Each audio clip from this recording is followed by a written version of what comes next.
അപ്പോൾ രാവിലത്തെ ബ്രേക്ക്ഫാസ്റ്റൊക്കെ ഉണ്ടാക്കിയ ശേഷം നമുക്ക് ഉച്ചത്തെ കാര്യങ്ങളൊക്കെ നോക്കാം. അപ്പോൾ ഇവിടെ ചാള കിട്ടിയിട്ടുണ്ട്. അപ്പോൾ നമുക്ക് ചാള കണ്ടിക്കാം. ഇവിടെയൊക്കെ മീൻ വളരെ കുറവ്, ചാളയും മത്തിയൊക്കെ തന്നെയാണ്. ബാക്കി കൊണ്ടുവരുന്ന മീനൊക്കെ മറ്റുള്ള ചൂര വങ്കടയൊക്കെ കൊണ്ടുവരുന്ന ഒരെണ്ണം 70-80 ഓടിക്കണം.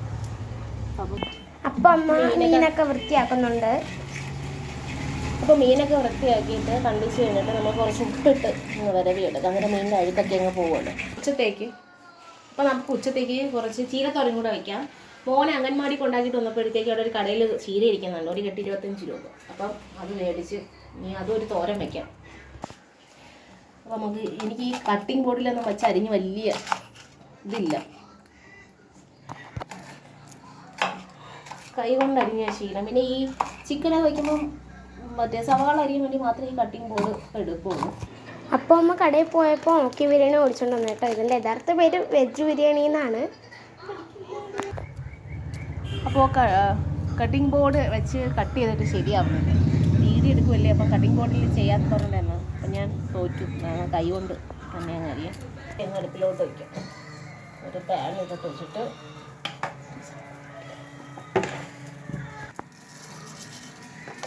കടുവൊക്കെ പൊട്ടിയത്. അപ്പം നമുക്ക് അത് ചീരയിലോട്ടങ്ങ് തട്ടിയിടാം.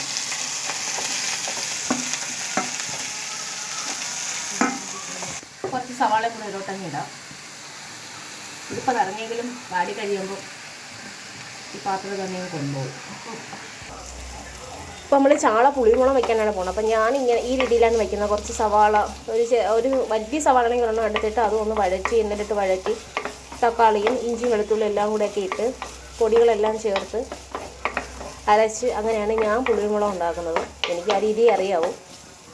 അപ്പം അരിയുടെ തീയൊക്കെ പോയി ഇനി അരി വെന്തോ നമുക്ക് നോക്കാം. അരി വെന്തിട്ടുണ്ട്. നമുക്ക് അരിമാടച്ചിടാം. നമുക്ക് നമ്മുടെ ചീരയൊക്കെ ഇടാം. നമുക്ക് ഇതിലോട്ട് കുറച്ച് അരിക്കൂടെ അങ്ങ് ചേർക്കാം.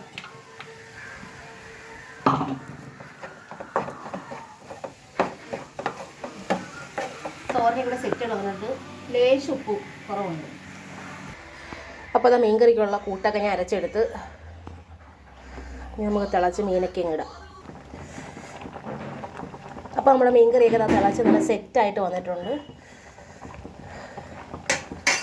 ഉപ്പും എല്ലാം കറക്റ്റാണ്. അപ്പോൾ ഇത്രയൊക്കെയുള്ളൂ ഉച്ചത്തെ വിശേഷങ്ങൾ. ഓക്കേ.